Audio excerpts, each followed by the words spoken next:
Yo nací en el Tolima, en un pueblo que se llama San Antonio de Calarma, y de 3 años me llevaron al Huila, a un pueblo que se llama Gigante, y allí estudié y pasé los primeros años de, digámosle, de los 3 años a los 13 añitos. Yo nací el 2 de enero de 1935. Mi mamá y mi papá, ellos eran un matrimonio. Mamá se casó muy joven. Ella decía que me había tenido a los 14 años. Papá era un hombre muy trabajador. Y mamá también, una mujer, a pesar de su juventud, muy trabajadora, muy luchadora, muy bonita. Fue una niñez, a pesar de que no teníamos mayor riqueza, pero la riqueza más grande que teníamos era el hogar de papá y mamá, que nos dieron buen ejemplo, que nos enseñaron a ser honestos, a trabajar y a luchar para salir adelante. Yo de niña fui muy brincona, pues me ponían a hacer mucho oficio. Claro, también cuando tuve la edad de estudiar, me pusieron a estudiar. Mi mamá me puso en uno de los mejores colegios que había en el pueblo, pero también me llevaban a la finca y me ponían a hacer oficio. Y en vacaciones, pues, que no estaba en el pueblo, me iba para la finca y yo era tremenda. Yo me subía a los árboles, me iba al río a desviar el agua. Este río me parece que es la quebrada de la Guandinosa, que yo la desviaba para coger pescados. Me gustaba mucho correr, andar detrás de los terneros, detrás de los conejos. Yo quería saber si el conejo cerraba los ojos para dormir. No, el conejo no cierra los ojos para dormir, siempre duerme con los ojos abiertos.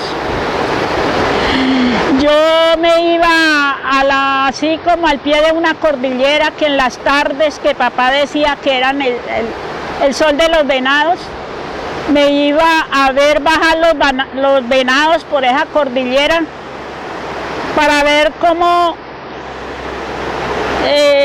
la venadita siempre venía cuidando a sus hijitos, y me parecían muy tiernos, muy lindos ver esos animales.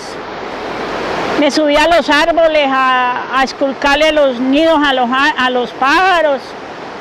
Lo que más recuerdo de ella era que ella era desobediente. Mi mamá la mandaba que me cuidara y se iba a jugar con muñecas, a saltar en los árboles, a cantar, a otras cosas menos a cuidarme. Tenía las uñas muy largas y no se las dejaba cortar de mi mamá. Mi mamá varias veces intentó cortárselas dormida, pero eso fue imposible porque nos arañaba cada vez que se enojaba. Esa era la defensa de ella, eran las uñas. Cuando vivíamos en una finca que se llamaba El Playón, allí había mucho ganado y nos mandaban a nosotros a separar los terneros para el otro día poder ordeñar las vacas. Entonces ella era como una chiva, se iba saltando, corriendo, muy alegre. Se trepaba en los árboles, ella cogía frutos, ella tiraba piedras, ella, sí, muy contenta. Y una vez que estábamos en la playa, porque allá pues, cerca pasa el río Magdalena, entonces se da muchas culebras y nos llegamos a un sitio a apartar los terneros y y había un perrito que ladraba y ladraba, entonces ella dijo que había una culebra, se subió en una piedra muy grande y nos decía a nosotros que por favor le pasáramos piedras, que ella mataba a la culebra. Y así fue, ella le tiró piedra hasta que la mató. Y después de muerta ya nosotros la recogimos y la llevamos en unos palos, en unos pedazos de tronco. Llevamos eso a la casa, pero era muy grande la culebra, era una cascabel. Carmen afirmaba y decía, sí, sí, papá, yo le pasé las piedras y Oliva la mató. Pues me dieron tamaña pela porque había expuesto la vida mía y la de mi hermana. No le tenía miedo a nada. Yo corría más que un ternero. En 1948, dolorosos acontecimientos cambiaron de raíz la historia de Colombia del siglo XX. El caudillo popular Jorge Eliezer Gaitán fue asesinado. En el 48 que mataron a Jorge Eliezer Gaitán, pues yo estaba estudiando y esa tarde la profesora llegó y dijo, niños, se van para la casa, no se vayan a quedar en ninguna parte como a eso de las 3 de la tarde, porque han matado al hombre más importante que tenía este país. Y en Bogotá hay revuelta. Y nos mandó con la sentencia de que no nos fuéramos a quedar en ninguna parte. Cuando salimos de la escuela, ya el pueblo estaba revolucionado. En esa época pues eran vitrolas, y esas vitrolas decían que habían matado al asesino de Jorge Eliezer Gaitán y que lo estaban arrastrando por las calles de Bogotá.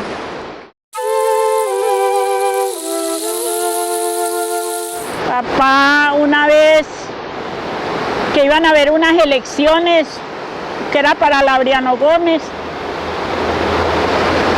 recibió a unos liberales y conservadores en la finca, les dio posada y ellos venían escondiéndose para que no los fueran a nombrar testigos electorales porque no estaban de acuerdo. Y se fueron a la finca porque sabían que papá no se metía ni con los unos ni con los otros. Y papá los recibió muy bien. Y al otro día les mató un chivo y estaban matando al chivo cuando vi que por esa carretera venía una caballeriza enorme. Y vi avisarle a papá que venían una cantidad de señores de a caballo. Y entonces ellos dijeron que venían por él, esa policía mala que le llamaban la chulavita, que venían era por ellos. Entonces papá les dijo que se fueran al pie allá al río Magdalena, que la finca estaba cerca del río Magdalena, que se fueran allá, que ella se va a la canoa, que él los iba a seguir. Así fue, papá cogió un costal y echó el chivo, mamá les echó queso, panela, sal, lo que más pudo. Y papá se fue corriendo con eso a pasarlos al otro lado del río, que había un cerro que se llama el Cerro de Matambo. Allí ellos estuvieron, eso fue un día miércoles, el jueves fue que apareció la policía y estuvieron jueves, viernes, sábado, domingo y lunes allá escondidos en ese cerro. Ahí había una familia Borrero, un tío de Pastrana Borrero y Andrés Pastrana y otros Pastranas y un señor Falla y un señor Gutiérrez que eran liberales. Los Borreros eran conservadores o son conservadores. Papá no tenía nada que ver con eso. Él los apoyó y los ayudó y los favoreció. Después, cuando ya pasaron las elecciones, papá los pasó otra vez el río y cada uno se fue para Bogotá a esconderse, huyendo, que ya estaban marcados. Y a la finca no dejaron volver a entrar trabajadores, el cacao se caía y papá le mataron 2 trabajadores, aparecían en los cercos de Guauda, colgados, les hacían disque el corte corbata. Entonces ya papá vio que estábamos en peligro todos y que le aconsejaban que si quería favorecernos que tenía que dejar todo botado. Y así fue. Él resolvió dejar todo botado, vendió la casa del pueblo y con lo de la casa del pueblo nos fuimos para Manizales. En Manizales él tenía un compadre, él nos dio albergue allí, pero él le dijo a papá que la plata de la casa del pueblo se la diera a guardar a él, que él se la guardaba. Papá le dio la plata de la casa del pueblo, que fue lo único que él pudo vender. A los días de estar en Manizales, papá negoció una tienda y le dijo al compadre que le devolviera la plata para comprarse una tienda, a ver qué se podía hacer. Entonces el señor dijo que ¿cuál plata? Usted tiene testigos de que me dio la plata. Papá, ¿qué testigos? Ni papeles, ni nada. El tipo se robó la plata, tuvimos que salir de esa casa a rodar, a pagar arrendo por ahí. Algunos centavitos que mamá tenía, que ha vendido la máquina de coser, que ha vendido gallinas y patos y pavos y lo que había podido ella vender. La plática la tenía ella y empezamos a rodar, a pedir, a pagar arrendo. Era muy duro. Yo empecé a buscar trabajo. Yo era la más grande, con 14 años. Yo me había hecho amiga de unos señores que eran dueños de esa casa donde vivíamos y esos señores manejaban unos camiones y yo había conversado con ellos. Entonces él me dijo que no se para Cali, allá en Cali. Entonces yo le dije a ese señor si no tenía un amigo en Cali que me podía dar trabajo. Y él me dio una carta y nos vinimos con mamá a Cali y vinimos y un señor ahí, Misael Orozco, y el señor era manizalita y inmediatamente me dijo que sí, que él me podía colaborar, que le ayudara ahí en el almacén. Y yo le dije, pero que nosotros vivíamos en Manizales y que tenía que ir a traer las cosas. Me dijo, yo la espero. Y entonces por ahí, por Saavedra Galindo, dejamos pagando un apartamentico y nos fuimos y nos vinimos del todo allá.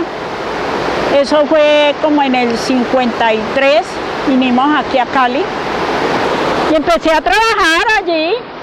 Ese señor me hizo una propuesta también.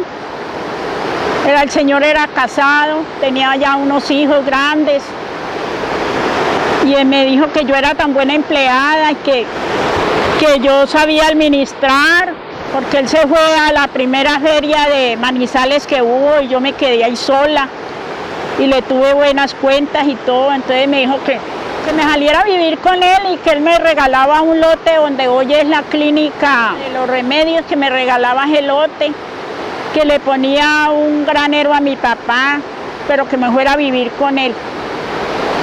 Yo le dije que no, porque él era un señor casado. Me puse a llorar y no quise volver a trabajar.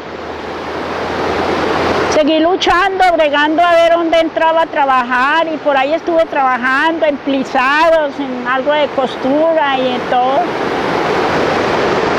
Hasta que, ya cansada de rodar y rodar, por ahí me había conseguido un enamorado que era del Cauca. Nos íbamos a casar, pero mamá no le gustaba, que porque era pastuso y porque ella se había dado cuenta que era godo. Mamá era muy sectaria, entonces no. Pero Luis vivía en la casa, mamá le había alquilado un apartamento, un cuarto. Cuando yo peleé con ese tipo y le terminé, entonces ya apareció Luis diciendo que él estaba enamorado de mí, que era un milagro, que no sé qué. Y entonces yo ya le dije a mamá que me iba a casar, que cómo se va a casar con ese hombre que no tiene que caer muerto. El otro que porque ese sí era hijo de un alcalde por allá del Cauca, ¿no? Y pero usted decía que era godo y que tenía ojos de ternero guambe, decía mamá. Y metí la cabeza y me casé. Pues él, trabajador, tomaba traguito, le gustaba jugar dado y todo eso, pero todo eso lo fue dejando y organizamos un hogar más o menos, con mucha lucha y con mucho sacrificio. Vivimos un tiempo aquí en Cali, luego nos fuimos a vivir a Bogotá. Y en vista de que él no podía como tener un trabajo fijo allá, no era muy conocido en Bogotá, a pesar de que la familia de ellos vivían allá, pues él decidió dejarme en Bogotá y venirse a Cali de nuevo a trabajar.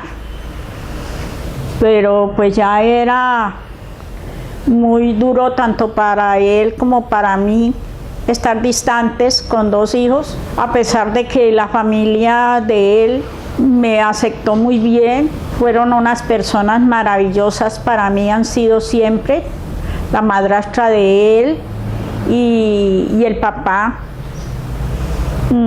fue muy especial conmigo.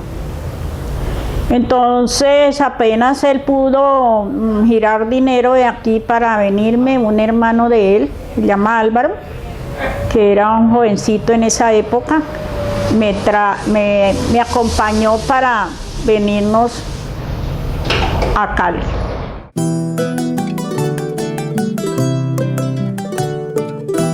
Llegamos a Cali y conseguimos por allá un apartamentico y empezamos a hacer una vida normal. Pero había una dificultad en esa época que era que ya no alquilaban en ninguna parte con niños. Y ya teníamos prácticamente 3 hijos y era muy difícil que le alquilaran a uno un apartamento. Siempre habían avisos, como ahora también, que se alquila pero sin niños. Entonces, en esa época mi papá y mi mamá se hicieron a una vivienda en lo que es hoy el jardín. Y entonces decidimos venirnos a vivir allí unos días mientras que nos podíamos ubicar mejor y mirar a ver qué conseguíamos vivienda. Así fue que yo ya estaba embarazada de Gregory y mamá también estaba embarazada al mismo tiempo. Ella tuvo 8 días antes el bebé, que es mi hermano Darío, y después nació Gregorio. Era un poco difícil porque yo ya no me acostumbraba a vivir ahí con mis hermanas y ya con 2 niños pequeños y todo, ya se nos dificultaba, entonces conseguimos otra vivienda por acá, por el lado de la Independencia. Y yo ya estaba como cansada, aburrida de ver que el dinero que él ganaba no alcanzaba, que siempre él decía que no tenía plata y vivía de mal genio y todo, y yo estaba acostumbrada a trabajar porque yo trabajo desde la edad de 14 años.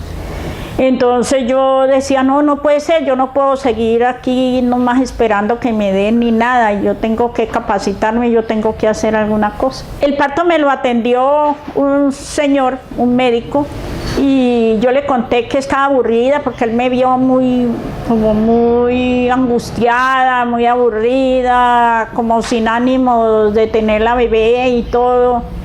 Entonces él pues me preguntó que por qué yo no tenía como esa ilusión de tener ese hijo. Y yo le conté que era que tenía problemas con mi esposo y que estábamos muy pobres, que yo quería también como aprender alguna cosa, que me gustaba mucho la enfermería. Entonces él me presentó a unas personas que trabajaban en la Cruz Roja. Entonces yo les pedí que si me aceptaban como socorrista. Y entonces me dieron toda la inducción, toda la capacitación. Y en contra de Luis me fui. Los sábados, los días que citaban me iba, yo la madrugaba y hacía el almuerzo y lo que fuera y los teteros, pero él trabajaba en la casa, entonces él cuidaba a los niños y yo me iba. Así yo aprendí primeros auxilios y me di a conocer de médicos, enfermeras y de todo, y empecé a luchar. Y aprendí a inyectar y a suturar y bueno, y los primeros auxilios que han de hacer.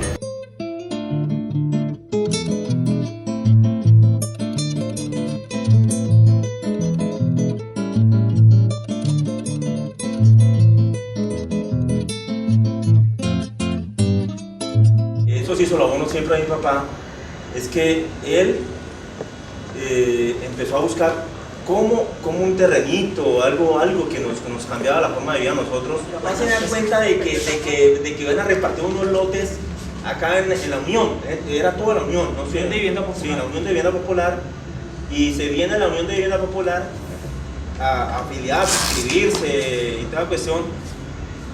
Se le hace complicado. Lo que yo me doy cuenta, que me han dicho, que mi papá coge la ficha, ¿no? Esa cuestión.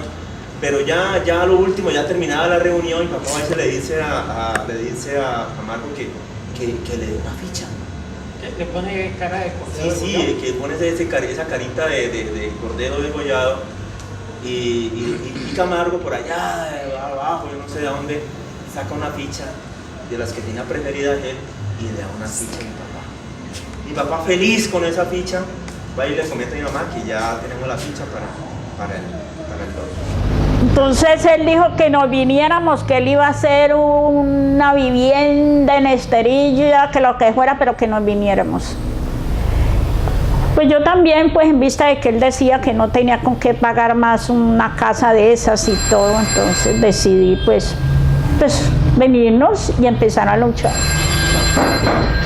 Empezamos a luchar por los servicios públicos. Y yo como socorrista y como de las damas grises, yo ya me sentía útil y se me quitó el temor de hablar y de exigir y de todo eso. A mí yo perdí el miedo de hablar con quien se fuera.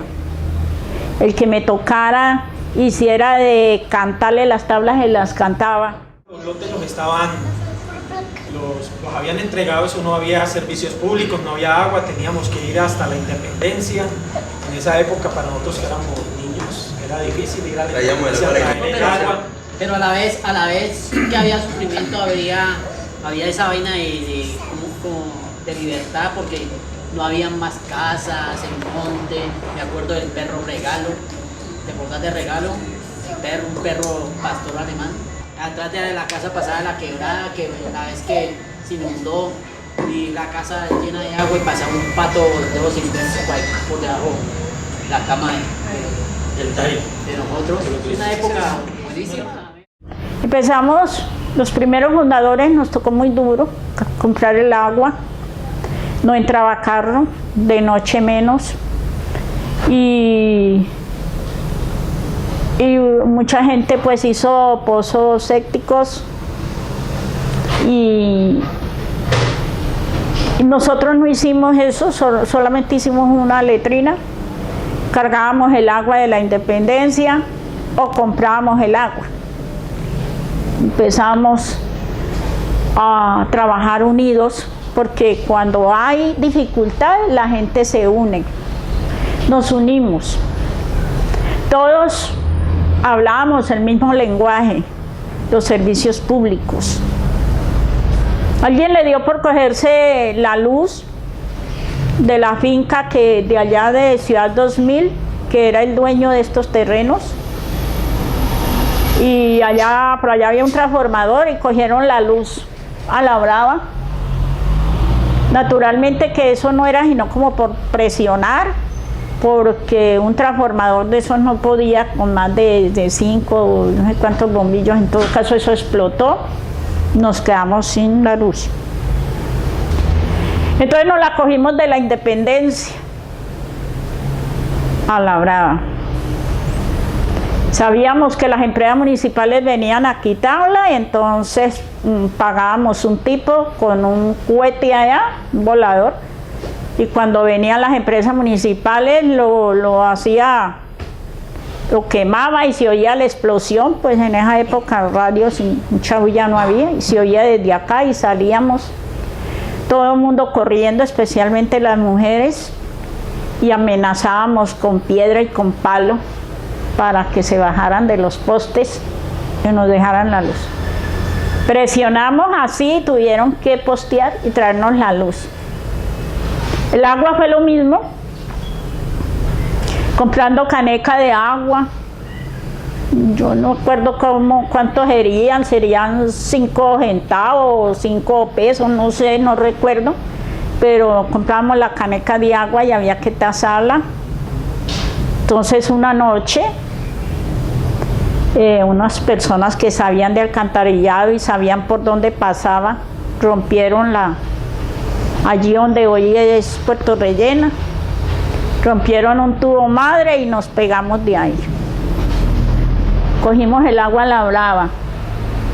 Y las mujeres esa noche nos bañamos ahí como a las 11 de la noche, con ropa y todo nos bañamos, la presión del agua.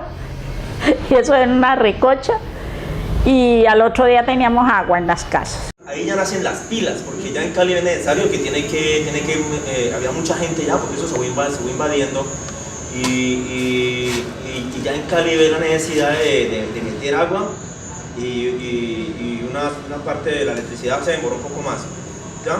Entonces, ahí es donde mi mamá va adquiriendo ese liderazgo, mi papá también, mi papá siempre trabajando, en el son de allá de los 4, porque éramos de los 5, ¿no? Éramos 5, éramos una rayada, hermanos, éramos muchos. Carlos Armando dio mucho palo ahí, peleaban y de todo para recoger el agua. Y ya después, peleando por el alcantarillado, porque no teníamos alcantarillado, entonces no podíamos tener agua en las casas. Una vez una noche nos citaron allá a la 26 saliendo a San Judas. San Judas se inundaba en esa época y yo iba a prestar servicio allá, entonces como socorrista. Entonces esa noche vino el gerente de empresas municipales, el ingeniero, y dijo que vea que no se les puede poner, que iban a hacer una compuerta allí, que para cuando San Judas se inundara echar el agua por acá, porque por acá bajaba un caño. Que entonces que abrían la compuerta para que por acá bajaba el agua. Entonces yo me adelanté y dije, ¿cómo así? Entonces ya no es San Judas nomás y el Guabal, porque todo eso se inundaba, sino que va a ser también Unión de Vivienda, porque así se llamaba todo este globo, Unión de Vivienda. Sino que ya nos vamos a inundar también nosotros, no puede ser, no vamos a permitir que se haga compuerta allí. Pero mire señora, y sacaron así un plano grande.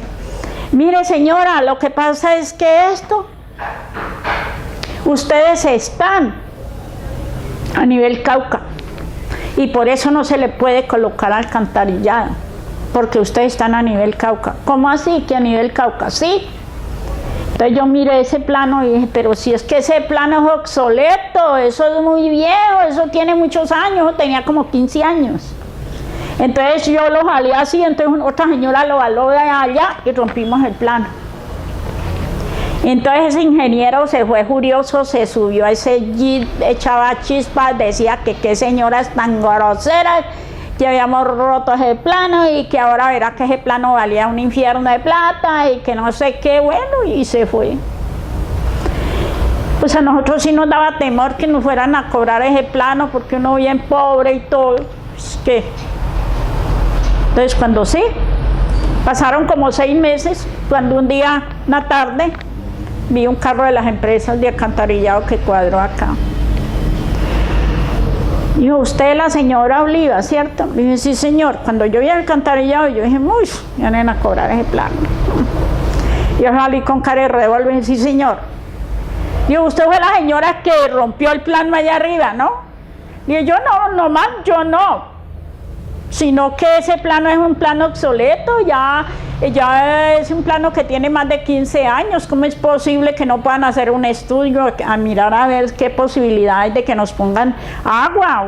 Una población tan grande como es esta, donde hay tantos niños, y eso es derechos humanos que nosotros tenemos derechos a que nos pongan el agua y todo.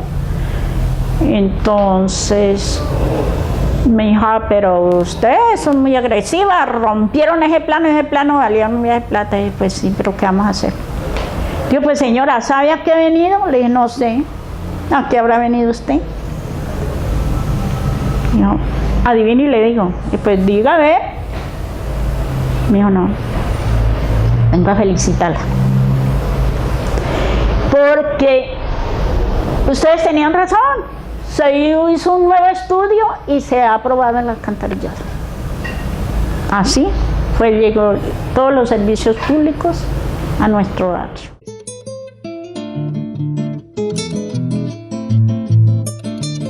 Cuando era niña, había una vecina que era una anciana y esa señora tenía un cáncer en la piel, en la cara, en la nariz. Y yo iba.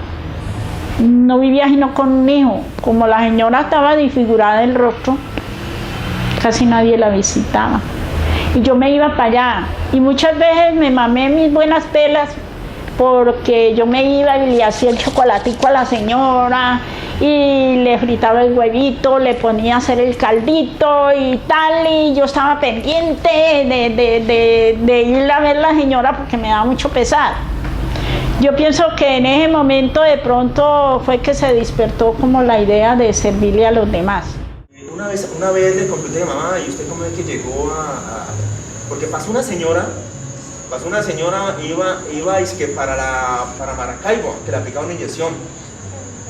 Entonces la señora le preguntó a mi mamá, como que mamá le preguntó, ¿y usted para dónde va, señora, con el niño así? Y yo no voy a que le aplique una inyección. Venga, que yo le aplico una inyección. Mi mamá ahí donde se hace conocer, ¿sí? Que aplicaba inyecciones, se colocaba suero. Entonces ahí donde mi mamá va saliendo todo lo social de ella, ¿cierto? Ella colocó, yo me acuerdo que colocó un aviso que se aplican inyecciones, sueros. Resulta que nosotros aquí no teníamos a quién pedirle un favor, ni un médico, ni una farmacia, nada. Entonces por lo menos nosotras en la casa éramos mis 3 hermanas, mis 2 hermanas y yo. Y nosotros nos enfermábamos por cualquier fiebre, cualquier dolor y pegábamos, era donde doña Oliva, porque ella era el paño de lágrimas de nosotros. Ella cogía y nos hacía remedios caseros, una fiebre nos cogía y nos bañaba, arreglaba vinagre con aceite de almendras, mejoral, y nos hacía un baño en todo el cuerpo y nos envolvía en una sábana y la mujer aliviada al otro día. Cualquier dolor, una pasta, ella corría y nos presentaba, proporcionaba lo que fuera, una pasta, una bebida, todo era ella. Yo ya sabía inyectar y también conocía gente importante como Germán Escobar, doctor Germán Escobar. Me fui como vinculando a eso y empecé a luchar al medio de otros señores que también tenían deseos de trabajar y de todo, y veíamos la necesidad y me fui vinculando ahí eso y pensé que era importante y le abrí espacio a todo. El doctor Germán Escobar tenía un programa en Tolerar, en las mañanas, entonces era muy escuchado el doctor Germán Escobar. Entonces cuando hablaron de la, ¿cómo se llama esto? La jornada de salud. Claro, en la casa se llenó y ese fue el consultorio de la casa, es una cantidad de gente impresionante. Gente que uno no conocía y están en la casa. Siempre me preocupó mucho la niñez, los niños, porque yo pues también me fui a estudiar enfermería, la obstetricia, que el doctor Germán Escobar me ayudó para eso y me dieron mi certificado como enfermera obstetriz. Y eso pues le pude ayudar a la comunidad porque se puede decir que yo fui como el primer médico que hubo en esa comunidad, porque en esa época no había una farmacia, no había nada, un niño se caía, yo era la que le cogía los puntos, que la señora iba a tener el bebé, pues yo era que se lo atendía y en fin, los ayudaba a solucionar todos los problemas que tuvieran. Allí muchas madres tuvieron la oportunidad de tener sus hijos. También atendió muchas mujeres en este barrio. Mi hijo nació en manos de ella. Yo nunca fui a un control médico ni nada porque eso no, en esos tiempos pues no se usaba mucho, ¿no? Y ella me atendió y salí muy bien con mi hijo y ahí ha estado ella ayudándome mucho con mi hijo, porque ella ha sido una fuente pues primordial para mi hijo y para nosotros.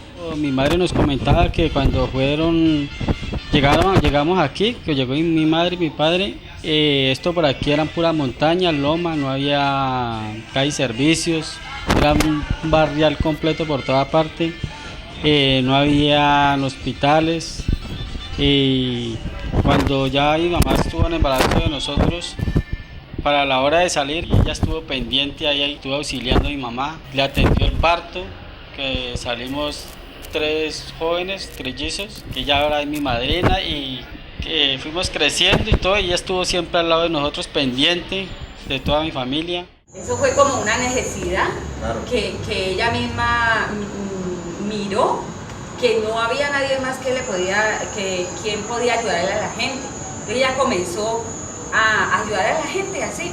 Esa fue la manera de ella ayudar a la gente, y de allí fue que ella, y ayudarnos a nosotros, sí, porque eso hizo parte, inclusive una de las ganancias de mi mamá, es eso, que ella se dio a conocer por sus servicios a la comunidad, y de allí ella conoció mucha gente muy importante, y que ese era como lo que ella de pronto vio como esa oportunidad de ayudar a sus hijos.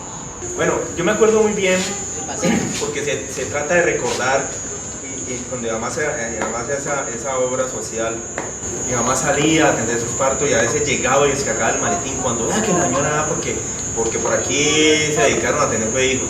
Y como no había hospitales, no había otra cosa que mi mamá luchó mucho fue por los hospitales. En ese tiempo se cocinaba en fogones de eso, candela, ¿ya? O sea, que eran a petróleo, y eso era un camello prender los fogones, era un camello porque eso era una mecha, y el petróleo, y uno no sabe si se untaba de petróleo. Yo me especialicé en hacer frijoles. Y tagadas, con olor a petróleo. No, frijoles, hacer sancocho. Y arroz con huevo. Arroz con huevo. Yo a mi mamá le saco mucho la rabia porque yo le digo que lo de un hueso, ¿no? Que colgábamos un hueso y ese hueso lo echábamos allí, le sacamos la sustancia y otra vez lo volvíamos a subir y que llenara de moscas y al otro día lo mismo. Entonces, pero no, eso no es cierto. Le quiero decir a mamá que no, eso es una broma para sacarle gusto a la vida. Pero en la casa nosotros nunca faltó la carnita y nunca nos acostamos sin sí. Estuve trabajando con los cuerpos de paz de Estados Unidos, que venían aquí y daban charlas, aprendí mucho de ellas, me dieron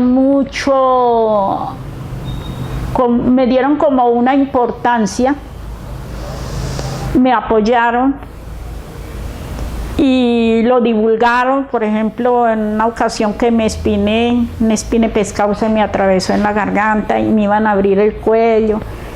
Y ellos llegaron acá como a las 3 de la tarde, Carlos Armando les dijo que no, que yo estaba que yo me iba al hospital porque me había atorado. Ellas se fueron para allá y allá fueron y hablaron y no, que a ella hay que abrirle el cuello y que hay que esperar que la cirugía que estén desocupada, y una que llamaba Nicole, una americana, ¿O cómo así? ¿Y a dónde? ¿Cómo le van a abrir el cuello? ¿A dónde está el especialista? Y aquí tiene que haber, que ya se fue, ¿y a dónde lo consigo? Le dieron el número de teléfono sabiendo que eran los cuerpos de paz de Estados Unidos.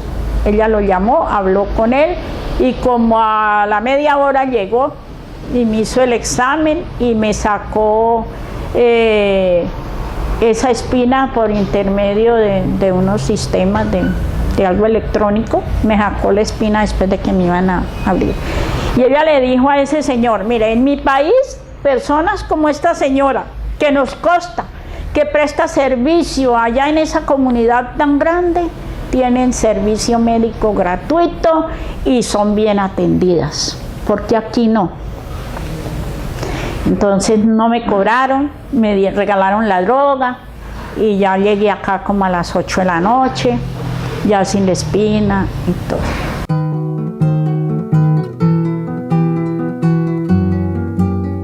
Seguí luchando. Se desintegran, se forman 4 barrios de lo que fue la antigua Unión de Vivienda Popular. Cada barrio tiene su personería jurídica y su nombre. Al Mariano Ramos le colocaron Mariano Ramos porque en esa época el gobernador que aprobó la personería jurídica para esto era Gustavo Balcázar Monzón, y el suegro de Balcázar, que llamaba Mariano Ramos, era el suegro de él y al mismo tiempo había ayudado y había apoyado para que este barrio pues tuviera servicios, y él era el dueño de Pastas Ramos. Eso como que ya no existe.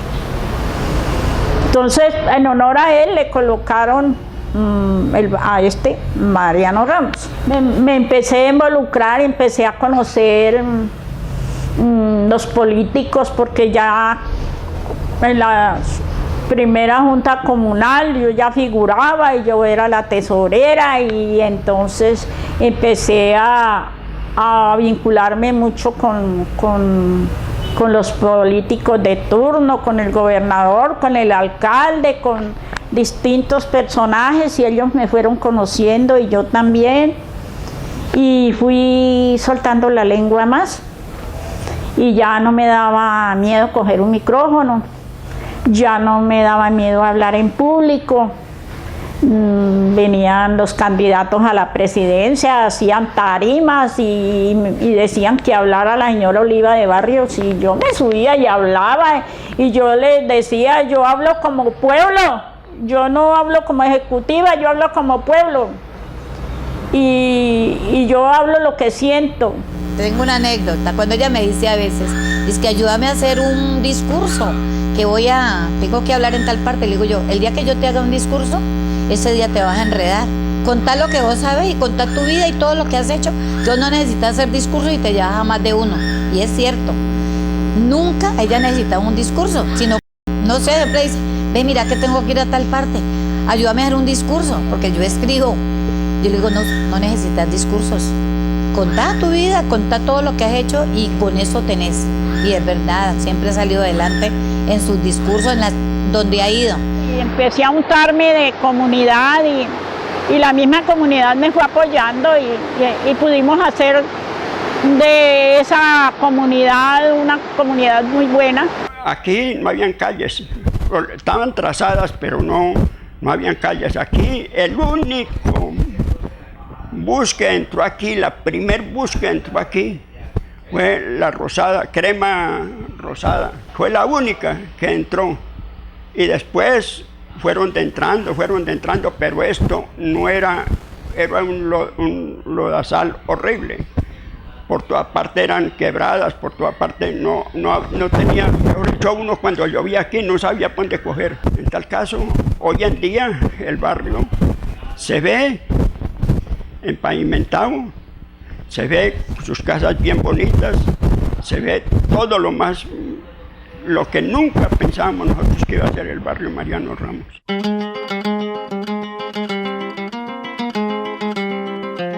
Empezaron a atrasar acá, pues se hablaba de las zonas verdes para las escuelas, para los colegios, para recreación, y ese terreno había quedado para recreación.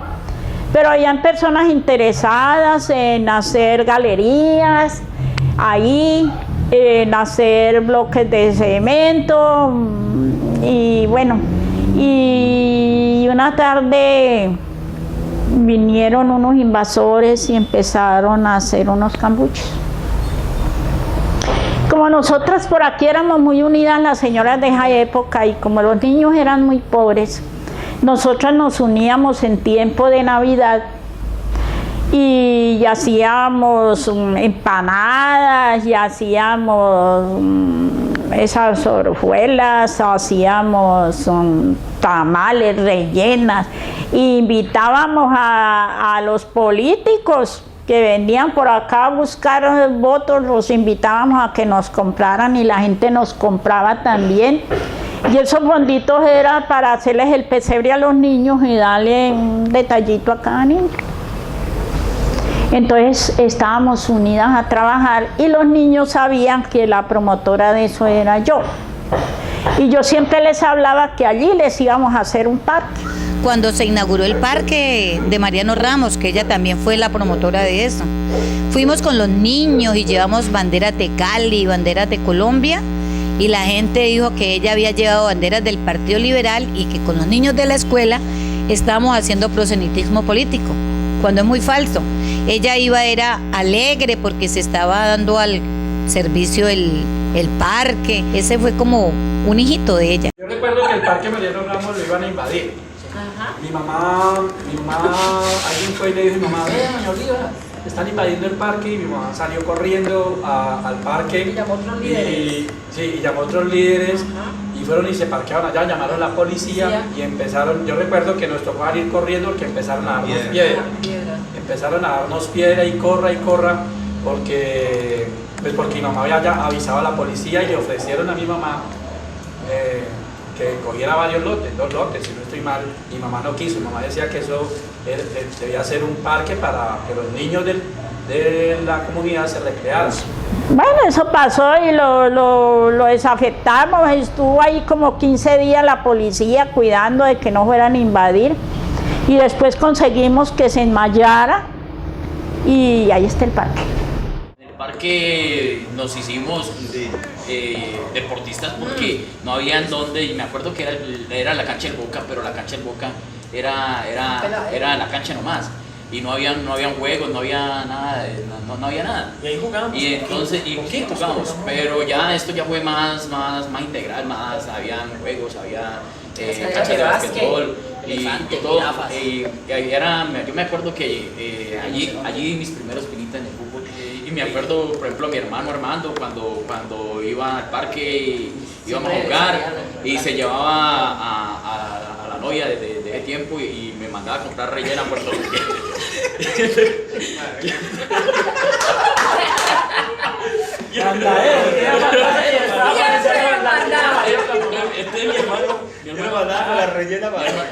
Mi hermano me explotó mucho. Ahí está el parque, que son tres manzanas, y que en este momento han querido privatizarlo. En el año pasado ya lo iban a privatizar, pero los pillé allá en el Cali 16, a espaldas de la comunidad, estaban repartiéndose la gallinita y los huevos de oro. Y entonces les dije, ustedes no tienen ningún derecho de venir a repartirse en acá el parque, porque eso no es de ustedes, ni es de la Junta Comunal, ni es de la JAL. Ese parque es de la comunidad, y ustedes le han preguntado a la comunidad si están de acuerdo que lo vayan a privatizar, que la gente que vaya a entrar allí tenga que pagar. Ustedes no le han preguntado a nadie, de manera que no tienen derecho a irlo a privatizar.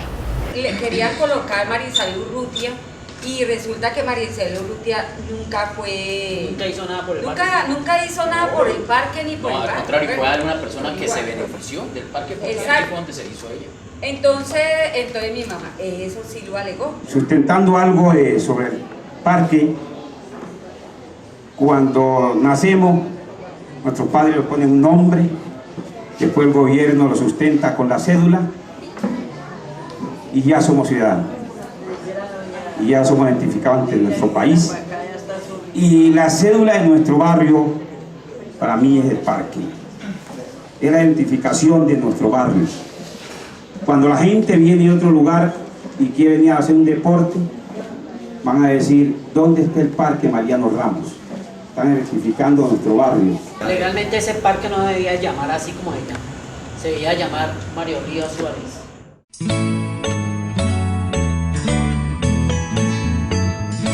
La escuela Luis Enrique Montoya la fundé como en el 75, 76. La necesidad era porque no habían planteles educativos. Ahí al frente habían hecho una escuelita muy pequeña, no daba abasto para los niños del Mariano Ramos. Y abajo, en Cristóbal Colón, también la escuela Bienestar Social, eran pequeñas. Y la cantidad de niños que se quedaban por fuera era tremenda. Entonces llegó el día de la matrícula y el director de la escuela, Micaela Castro Borrero, por una ventanilla le pasaban el ají, la tica, y él daba la boletica para que fuera a matricular a cada salón. Entonces la gente empezó a quejarse de que el señor Grisales, que si era el nombre de ese señor, estaba dejando los niños que habían estudiado el año anterior ahí, estaban quedando sin cupo. Estaba recibiendo nomás niños de los padres de familia que le estaban dando dinero. Mi hijo estudiaba ahí y entonces yo fui y vi el desorden que había y entonces la bulla que le estaban haciendo al señor Grisales, y el señor Grisales llamó a la policía. Entonces la policía llegó con bolillo en mano y como eso ahí pues al medio de las dos escuelas habían era de esos palitos arrayanes o de esos que son espinosos, ahí empezó la policía a amenazar las señoras ahí, que vea, que retírense, que no sé qué más, y los empujaban y hubo gente que se fue contra esos palos y todo, y la gente lloraba. Entonces yo fui y le dije, señor Grisales, ¿qué es lo que pasa? Me dijo, no se preocupe que el cupo de su hijo lo tenga. Entonces yo le dije, no, es que yo no le estoy pidiendo por el cupo de mi hijo porque yo afortunadamente yo lo puedo colocar, yo había pensado meterlo allá a la Independencia. Yo lo puedo meter en otro plantel educativo. Lo que pasa es que aquí hay niños que dicen que estudiaron aquí en el año pasado y ya usted ocupó los cupos, no lo hay. Mi mamá prácticamente empieza a trabajar por la escuela porque no existía. Por eso la escuela no existía la escuela, sino que la otra llama la Micaela Castro Borrero, entonces como tenía tanta cobertura esa allá, entonces mi mamá está el lote y empieza a luchar por el lote para que lo sea. Se hacen campañas de ladrillo, ¿te acordás? Que hacían, era llevar ladrillo, la gente llevaba ladrillo, hicieron rifas, lo que hicimos que lo de la muñeca y todo eso, y empezar a pedirle a los políticos que le ayudaran a eso. Y tenía un rector que trabajaba también mucho con la comunidad, que es Orlando Londoño. Entonces yo por la noche me vine y puse el parlante y como a las 5 de la mañana empecé también a llamar a la gente que no hubiera podido matricular su niño, que en la escuela Luis Enrique Montoya iban a haber matrículas y tal, pero así. Matriculamos desde kinder hasta cuarto. Ahora, ¿en qué se van a sentar? No habían asientos.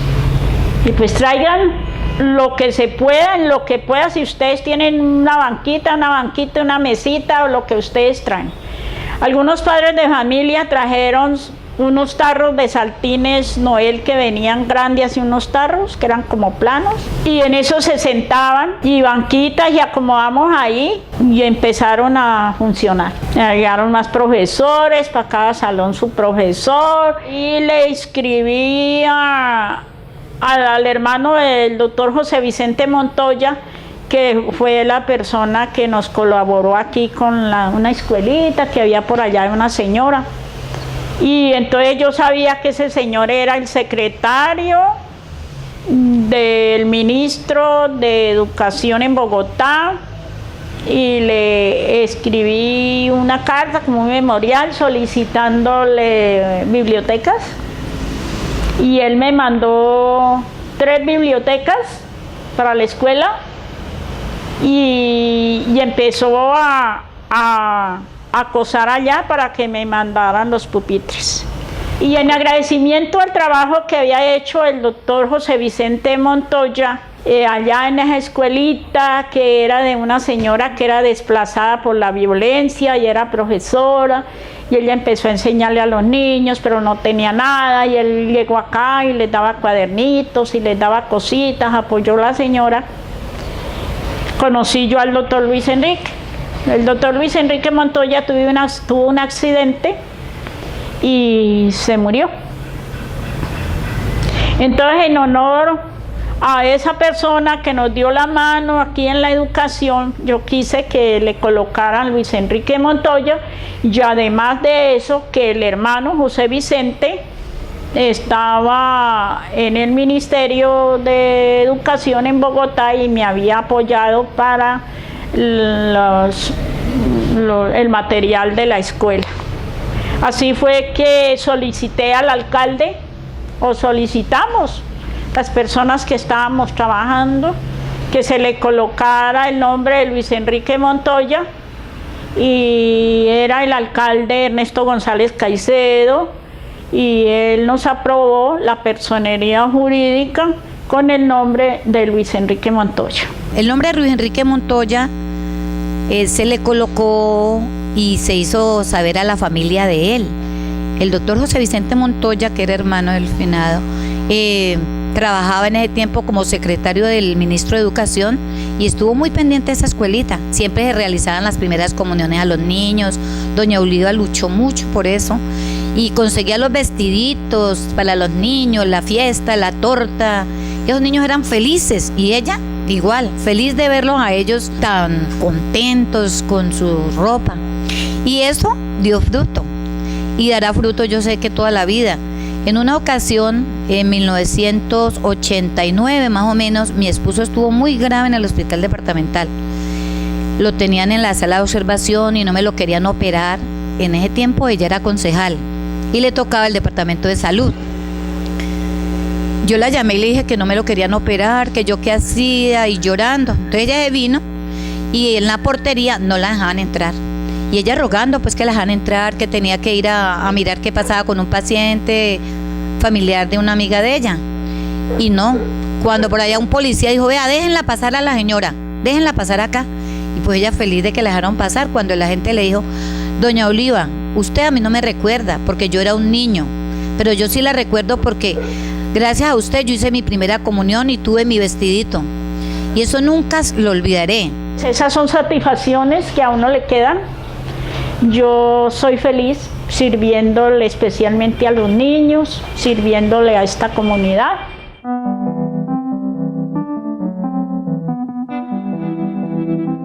Mi mamá llega a la Junta Comunal y en la Junta Comunal se hace muy conocida y muy respetada por su profesión también, de enfermera y todo. Sí, no, y por la evidencia política, por su antigüedad y por todo lo que, por su trabajo social de muchos años. Ella tiene varias reuniones ya con líderes sociales, pero ya de alta posición. Entre esos la esposa del doctor Mendoza Durán. El doctor Mendoza Durán era el gerente de Encali. Mi mamá le comenta a la doctora de que mira, ahí llegó mi hijo, vea, él quiere trabajar. Entonces, pues, cuenta la sorpresa de ella que le dice, yo voy a hablar con Julio Mendoza. Entonces, sí, pero yo tenía 17 años. Yo no tenía ni cédula ni libreta. Al otro día ya estaba con Daraviña, como que era jefe de personal en Encali, y me acuerdo muy bien que entré. Eso fue como un diciembre 15, yo el 28 de diciembre ya estaba en la empresa en 1974. Y allí es donde mi mamá se da cuenta de que por ahí es la política, hacer política. Y podía ayudar a los demás. Y podía ayudar a mucha gente. Entonces ahí donde conoce a todos esos líderes políticos y entre eso Luis Fernando Montoya, Luis Fernando Londoño. Yo fui Gregorio, de pronto fuimos los que más vivimos como la época de la política de mi mamá, que siempre la acompañamos a las reuniones, que íbamos a verla, a hablar. Y a veces, te lo digo, me daba sentimientos. Mi mamá se para allá y a mí a veces me da pena, mi mamá ya hablaba, no le daba pena hablar. Entonces todo eso a mí me tocó, por lo menos con Gregorio, de pronto verla para hacer una tarima. Así como he sido servicial, también he sido un poco rígida, fuerte, porque a los políticos aquí a veces los presionaba. Por ejemplo, Galán me decía la dama de hierro, Samper me decía la Margaret Thatcher, porque yo no me ponía con contemplaciones con nadie, se las cantaba. Alguna vez un concejal dijo que cómo se le ocurría a Julio Mendoza Durán, que era el gerente de empresas municipales en esa época, cuando pusieron aquí unos 20 teléfonos, y por allá a unos ranchitos de cartón, como los sortearon, entonces les tocó teléfono. Entonces ese señor dijo, en una reunión que tuvimos por allá en la Unión de Vivienda, dijo que solamente en la cabeza de Julio Mendoza Durán estaba colocar teléfonos a ranchos de cartón. Y me he subido a la tarima. Y le dije, mire doctor, yo creo que el doctor Julio Mendoza Durán no está loco. Ni él vino a escoger el rancho fue sorteado. Y el caso de que una persona vive en un rancho de cartón no quiere decir que esa persona no vale nada. Hay que mirar qué calidad de persona vive allí. Porque usted no sabe si usted en un futuro, la vida da muchas vueltas, puede ir a vivir a un rancho de cartón o puede también entrar a ese rancho de cartón a pedir que le presten el teléfono o que se lo alquilen porque no hay más. Mire doctor, cuando ustedes andan buscando los votos aquí, vienen a estas zonas, se juntan, entran a los ranchos de cartón como usted dice, bajan la cabeza, comen en la coca donde come el líder y no dicen nada, ni hay inseguridad, no hay inseguridad, el líder no huele a chucha ni a pecueca, porque ese líder es el que le va a poner los votos para usted llegar a un puesto donde va a estar bien. Si cuando ustedes llegan aquí y prometen todo, y lo voy a hacer y les voy a ayudar, y voy a hacer y voy a ayudar, y cuando ya se posesionan allí, y uno va, que se ha comprometido con la comunidad, con esas personas que le puso 2, 3, 4, o así sea un solo voto. Y esa persona le dice, bueno, y usted no dijo que nos iba a hacer arreglar la calle, usted no dijo que el Señor me iba a poder ayudar con un empleo y tal, ¿a dónde está? Se va uno a tocarles a ustedes allá a la puerta, ¿verdad? Y tienen una niña ahí de las pestañas paradas que no conoce el líder y lo primero que le dice, el doctor no está. El doctor está ocupado con la doctora o con el doctor, no lo puede atender. Ese líder que se ha metido la mano al bolsillo para venir, ha dejado su casa sola, para venir a hacerle antesala a ese señor, que el día que ese señor fue a la casa, lo recibió con platillos y tambores. Acá ni lo quieren dejar entrar. Entonces, no vayan a los barrios populares a buscar los votos. Ese día la gente aplaudía y después un día me llamó y me dijo que perdonara, que de pronto yo no lo había entendido, y yo sí lo entendí, doctor, yo sí lo entendí. Lo que pasa es que le duele a uno esas cosas. Sí, es una persona 100% política, pero es política, no politiquera. Porque es que politiquero es el que promete y nunca logra nada. Ella es una persona que por medio de los vínculos que ha logrado con su política, con esas personas que se ha hecho querer de ellos, porque a ella le dicen la dama de hierro. O sea, el doctor Londoño Capurro, para él, ella es su dama de hierro. Ser miembro activo de un partido no es de todo el mundo. Entonces ganó respeto, ganó credibilidad en la gente. La gente le comenzó, ya no era mi mamá la que iba a buscarlos a ellos, sino ellos venían a buscar a mi mamá para que trabajaran con ellos. Entonces mi mamá aprovechaba para conseguir cosas y a raíz de eso pues el barrio progresó. Cabe notar que eso no fue solo trabajo de mi mamá.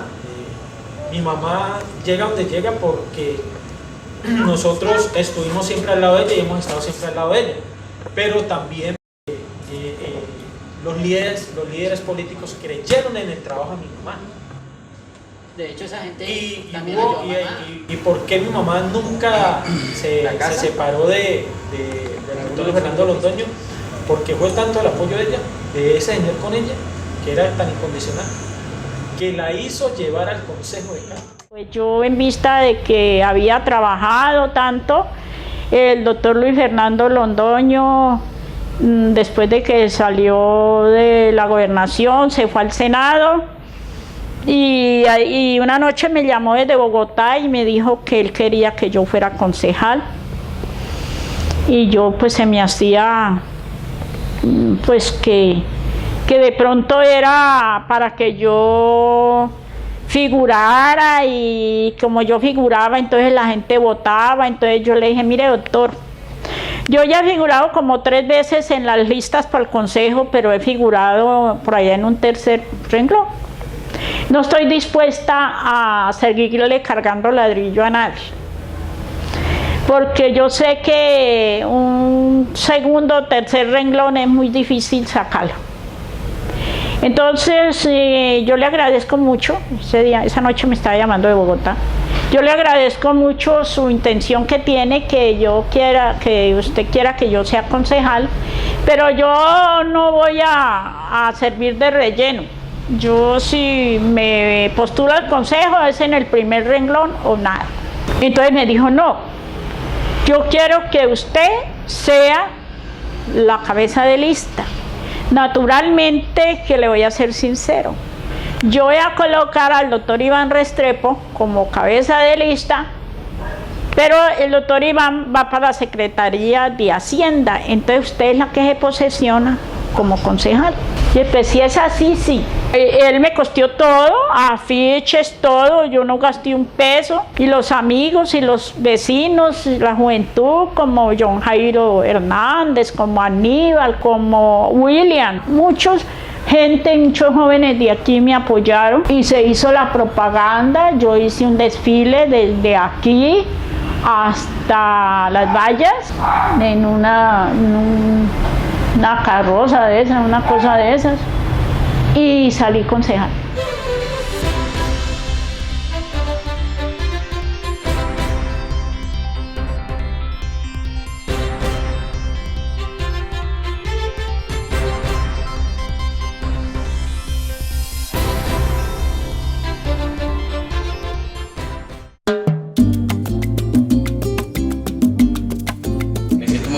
Porque mi mamá ha sido una mujer que a pesar de que no tuvo las oportunidades que de pronto nosotros hemos tenido, mi mamá ha llegado tan lejos, ha llegado a ser concejal de Cali, que no cualquier persona llega a un estatus de eso. De pronto por nuestros trabajos y por el tiempo, a veces no le dedicamos el tiempo necesario, pero que de verdad ha sido una persona muy íntegra y que nos ha dado mucho valor para salir y sacar nuestra familia adelante.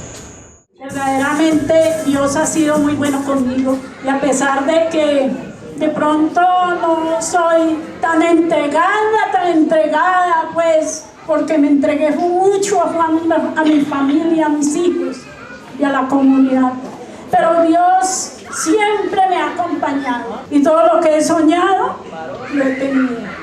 Lo más grande y lo más hermoso y la riqueza que más grande me ha dado el Señor son mis hijos, que siempre me han acompañado, mi familia, que siempre me acompaña en todas mis cosas. Gracias a Dios, nosotros, ninguno de mis hermanos tuvo, ni yo, ni yo no tuvo problemas de comparto droga, ni fumamos cigarrillos, ninguno.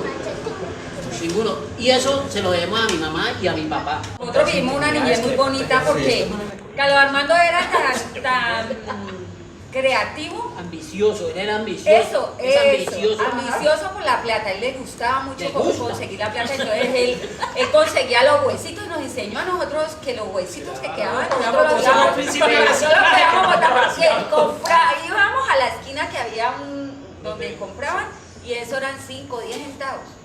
Y nosotros era plata para comprar cucarachas. Sí, pero siempre me explotó. Con Gilbert no decías. Siempre me explotó. Edson, tenga tantas cometas, más me vende eso. Y yo toda una tarde aguantando que me compraran las benditas cometas y nada. Y le llegaba, no vendiste nada, no. Y toda la tarde me ha estado ofreciendo cometas. Y llegaba y no me pagaba nada. Los muchachos eran muy tremendos. Tremendo, yo creo que mamá, pobrecita, mejor dicho, esta es la oportunidad para pedirle perdón por todo eso de maldades que hacían ustedes. Uno no puede ser mal agradecido con Dios. Empezamos de la nada y hoy tengo un techo y tengo una familia y sana en cuerpo y alma, y también pues no me falta nada como pobre, gracias a Dios. Yo sé que Dios siempre ha estado conmigo, siempre me ha acompañado, María Santísima, que ellos han sido los que me han guiado y no me han dejado suceder nada. Eso es, todo se lo debo a Dios. El cariño más grande para, pues por lo menos hablo desde mi punto de vista, y creo que todos los demás, como mamá nos ofreció el cariño, la ternura, nos llenó de amor, nos enseñó los mejores valores, la humildad, la honradez y todo lo mejor, que actuemos al lado de Dios, que estemos siempre con Él. Nos enseñó a ser personas que hoy en día llegamos aquí, estamos aquí todos, algunos profesionales o todos profesionales, cada uno en su campo. Derechos, sin vicios, no conocidos. Desde ese punto de vista, creo que mi mamá fue íntegra, total, como madre. Para ser madre, una madre así se necesita ser un líder. Entonces ese conjunto de su forma de ser madre, de su forma de trabajar, de su forma de ser líder y de su trabajo político, social y político, creo que no hay duda que mi mamá es una líder total, que yo creo que hoy en día pocas mujeres como mi mamá, y lo sigue siendo a pesar de su edad, de su cansancio, sigue teniendo empuje, sigue trabajando por la gente, sigue apoyando.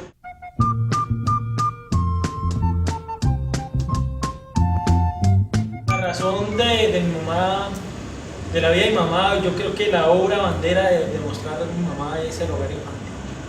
Ella le ha dedicado desde sus comienzos, desde el Sagrado Corazón de Jesús. Y ella, con ayuda de otros líderes, consiguió el terreno, con los políticos de turno, consiguió las partidas para llegar a esta obra tan majestuosa, que eso lo ha demostrado de ella. Este hogar infantil es prácticamente lo que la tiene ella viva. Tortuguita, ¿vamos a comer?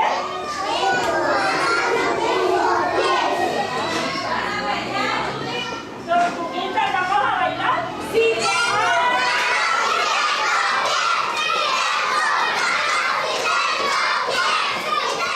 Alguna ocasión leí en una revista que sacaba como de la Unión Soviética, donde yo vi que allí en esos países habían unos sitios donde el gobierno tenía a los niños de las madres que trabajaban. que los recogían por la mañana y por la tarde se los entregaban a la mamá. Entonces me empezó a tener esa idea y empecé a luchar que nos entregaran ese terreno como caseta comunal, con la idea de pronto allí en esa caseta comunal hacer un salón y poder buscar una persona que cuidara a los niños. Conseguí el terreno, pero no pude conseguir el presupuesto para construir y seguí luchando como 4 o 5 años en eso. Cuando en la franja esa que hay ahí cerca de la guardería, un niño había ido al caño, otros niños se quemaron y ella vivía angustiada ante todo esto y comenzó a luchar hasta que consiguió el terreno. Cuando en ese momento surge la idea de crearse el Instituto de Bienestar Familiar, entonces Fe y Alegría consiguió unos locales en unas casas y tenían los niños y hacían pues la función de guardería.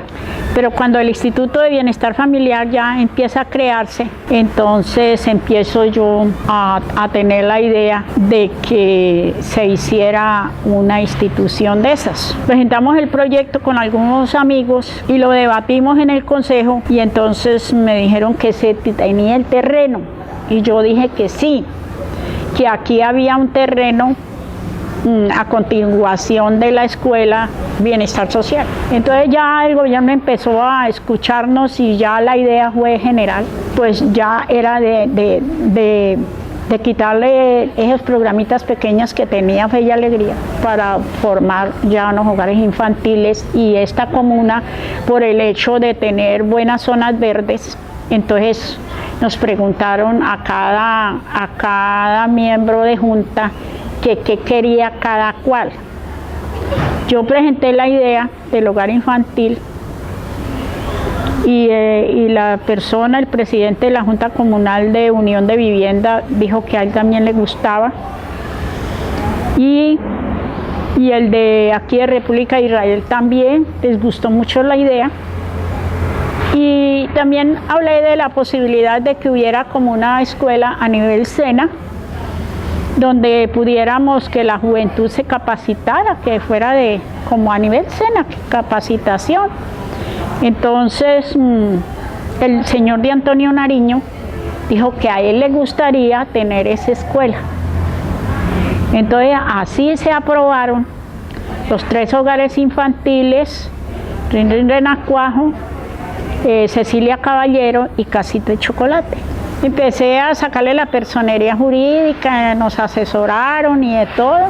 Y entonces hasta que llegó el día en que me llamaron para que recogiera 20 niños que tenía Fe y Alegría aquí en la 42, con la condición de que recibiera 2 personas de servicios generales y 2 profesoras. Y no hay problema, yo los recibo. Y trajimos esos 20 niños. Ese día allá tuve un medio altercado con un señor que se las daba de líder, que dijo que solamente en la cabeza del Instituto de Bienestar Familiar estaba entregarle un hogar infantil a una persona cualquiera. Que irían a ver que de hoy en adelante los niños no se comerían lo que se comieron ayer. Entonces yo pedí la palabra y le dije, mire señor Jiménez, como primero yo no soy una señora cualquiera, yo soy una señora. El hecho de que yo no sea religiosa, porque allí había una religiosa, el hecho de que yo no sea religiosa no quiere decir que yo no sea humana. Ante todo, yo soy madre de familia y yo he sido la persona que he tenido esa inquietud de formar el hogar infantil. Yo sí no voy a venir a sacar piojos, ni a bañar niños, ni a lavarles la pecueca, ni nada de eso. Porque yo sí le voy a enseñar a las madres de familia cómo traer el niño limpio al hogar. Lo uno, yo no voy a tener sueldo. Y lo otro, yo le voy a enseñar a las madres cómo deben llevar el niño al jardín. Hay una cosa que usted va a tener que comprobarme. Es que usted dice que los niños no se van a comer lo que se comieron, que ya no van a comerse lo que se comieron ayer. Pues naturalmente lo que se comieron ayer ya va cañería abajo. Pero si la idea suya es otra cosa, que cree que yo me voy a robar las cosas, pues me tendrá que comprobar que yo soy una ladrona. De lo contrario, yo lo puedo demandar a usted. Así fue, el próximo lunes, los niños llegaron al hogar infantil. Yo me senté allá afuera a revisar todos los niños cómo llegaban. Niño que llegara con los zapatos Panam que en esa época existían, con pecueca lo devolvía. Niño que viniera oliendo a berrinche, lo devolvía. Niño que viniera sucio, lo devolvía. Y empecé a trabajar con las madres y con los niños que empezamos a recibir aquí, cómo las madres debían de traernos los niños limpios y alentados al hogar infantil. Desde ese momento usted puede notar que los niños llegan completamente limpios, bien organizaditos, y ya no son 20, sino 280, 300 niños que tenemos aquí. A doña Oliva yo la conozco alrededor de 13 años, más o menos, que fue cuando me hizo la primera entrevista para vincularme aquí a la institución. El apoyo de doña Oliva es fundamental, aparte de la experiencia que ella ha tenido de más de 20 años trabajando en los programas de bienestar familiar. También nació muy importante como líder en la institución, como líder comunitario, vinculando siempre otras instituciones que ella ha conocido a través de su trabajo comunitario, vinculándolas aquí al hogar infantil y que de una u otra forma nos hayan podido prestar servicios para que lo que nosotros hacemos se haga cada vez mejor. Además de eso, también ella ha sido fundamental en los procesos administrativos, pues, porque su cargo así lo determina, ¿no? Desde que yo trabajo aquí es ella la que ha estado, ¿no es cierto?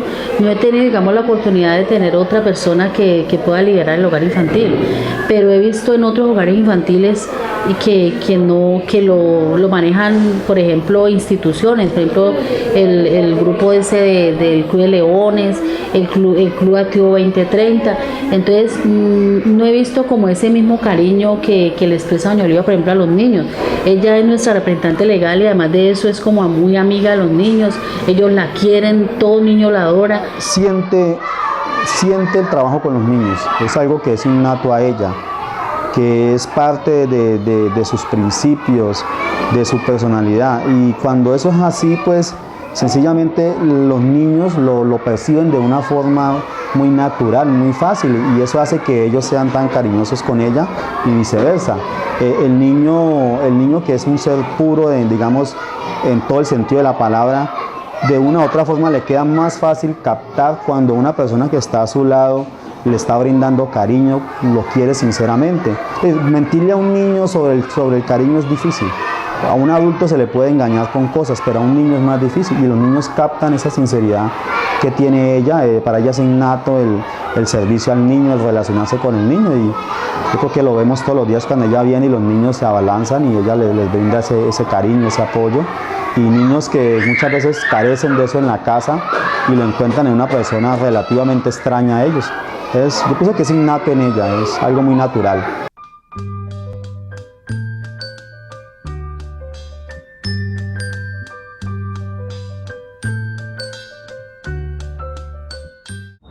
Pues esto no es mío, es de la comunidad, pero se me cumplió el sueño, los deseos de tener un sitio donde proteger los niños más desfavorecidos de la comunidad. Y hoy día pues yo sé que hay mucho joven que ya salió de aquí, que ya hay algunos profesionales y que quieren mucho el jardín, porque pues aquí siempre ha habido un buen servicio. Nosotros siempre estamos en pro de que el servicio que se preste en términos de calidad. La calidad es algo que nunca está terminado. si nos vamos a la literatura existente. Entonces, por consiguiente, siempre hay que estar haciendo modificaciones, ajustes a los programas de acuerdo a las necesidades de los niños y de la comunidad en general. Además de esto, otro de los objetivos es el crecer en términos de servicios, es decir, el poder brindar nuevos servicios y ofrecer nuevos servicios a la comunidad que hagan que el hogar infantil sea competitivo y sea preferente para la comunidad. La vida de ella y ese amor que ella viene acá y cuando los niños la reciben, abuelita, porque todo el mundo le dice abuelita, todos los niños le dicen abuelita.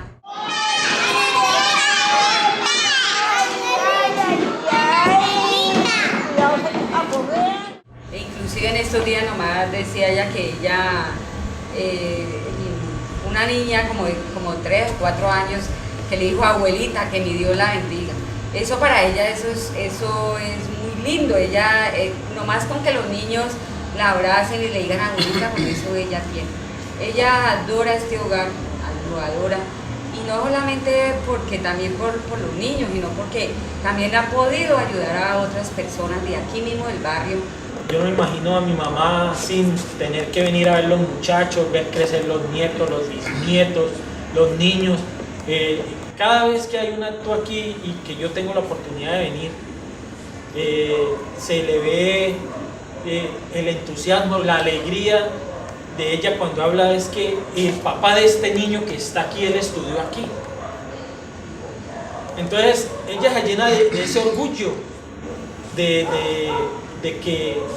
que gracias a Dios y durante mucho tiempo ella ha podido aportarle y le seguirá aportando hasta donde más pueda, para que cada día este hogar infantil sea mejor, tenga más cobertura, le construyan mejores cosas, pero todo lo hace es por la niñez. Y esa fue como la premisa de ella, era ver que los niños jugando en la calle, que sin Dios y sin ley, que de pronto iban a coger vicios y que más adelante no fueran a ser personas de bien. Eso fue lo que más la motivó a ella a la construcción de esta obra. Eso me da a mí alegría ver que he podido apoyar de cierta forma para que esos niños no sufran más en la calle, que no estén abandonados, que no estén desnutridos, que no estén enfermos, que la mamá se pueda ir tranquila a trabajar porque hay un sitio donde se los van a ver. Yo administro ese hogar infantil, yo no me gano un peso, nadie me paga nada, pero la paga que yo tengo ahí es grandísima. Eso vale por millones. Cuando yo voy al hogar y salen esos niños y me saludan y me abrazan y me besan y me cantan y me dicen que estoy linda, que vuelvo a rico, que cuando voy a su casa, que por qué no he ido y de todo, y me untan de mocos y de todo, es mi paga. Cuando van por ahí en un carro, abuelita, lo lleva el papá en una moto y toda la abuela. Entonces, esa es mi paga. Y me siento contenta. Si el día que me vaya de este planeta, donde me toque, pues le doy gracias a Dios por muchas cosas. Le doy gracias a Dios porque me dio una familia bonita. Mis hijos es la única riqueza que yo tengo, son mis hijos. Viendo levantar mis nietos, y de eso le doy gracias a Dios de haber podido salir adelante y seguir hasta que Dios quiera. Gracias a la vida.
Era el mes de María y entonces en el rosario del mes de María, que fue el día del alumbrado, entonces me dijeron que yo tenía que recitarle a la Virgen.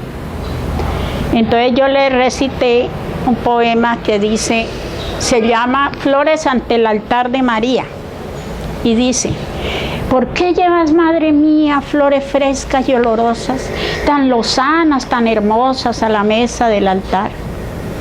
¿Y es acaso que María, con cestas de flores llenas, con lirios, con azucenas, la podamos agradar? Hija del alma, las flores simbolizan la pureza, la belleza, la inocencia de un corazón infantil. La virtud es dulce y pura, la virtud tiene hermosura, cual las flores en abril.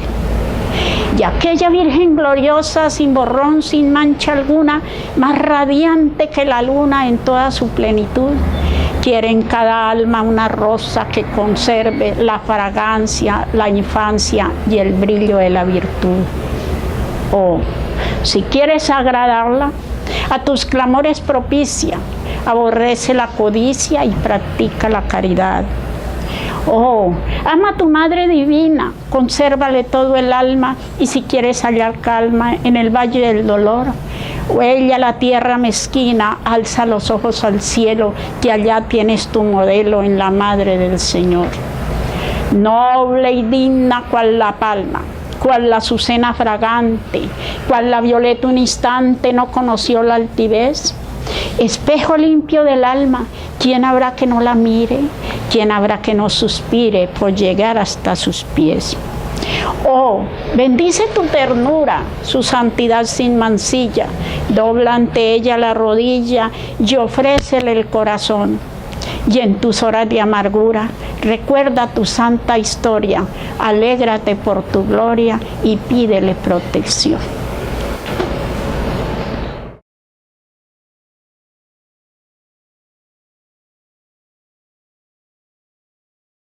Si la educación es necesaria al hombre, a la mujer no es menos necesaria, pues ella como madre forma el niño con la preciosa educación temprana. ¿Qué ocurre a la mujer cuando el apoyo de un hombre fiel la muerte le arrebata? Cuando no tiene hermanos que la animen y toda digna protección le falta.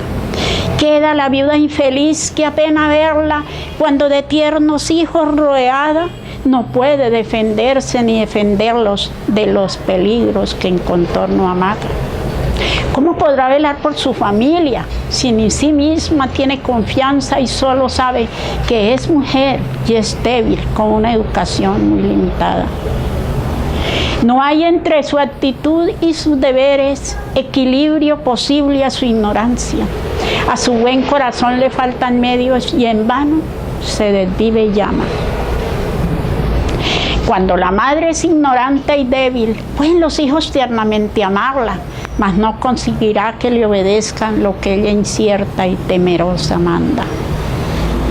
La mujer que al estudio se aficiona, abre al fin del espíritu las alas, admirando entre dones y portentos la omnipotente diestra soberana. Y en este cuadro admirará figuras como aquella sin par noble romana, Cornelia, digna madre de los Dracos, que en ser madre modelo se esforzaba, la doncella de Orleán, Juana de Arco, Isabel la católica valiente que terminó la reconquista hispana y ayudó a descubrir un nuevo mundo, Teresa de Jesús, doctora y santa, la que ha sentido de las bellas artes, la que es como la abeja laboriosa, será del hombre compañera grata. La mujer instruida vale mucho, y así tiene la fuerza que hace falta. Puede reinar dignamente en la familia y dar hijos ilustres a la patria.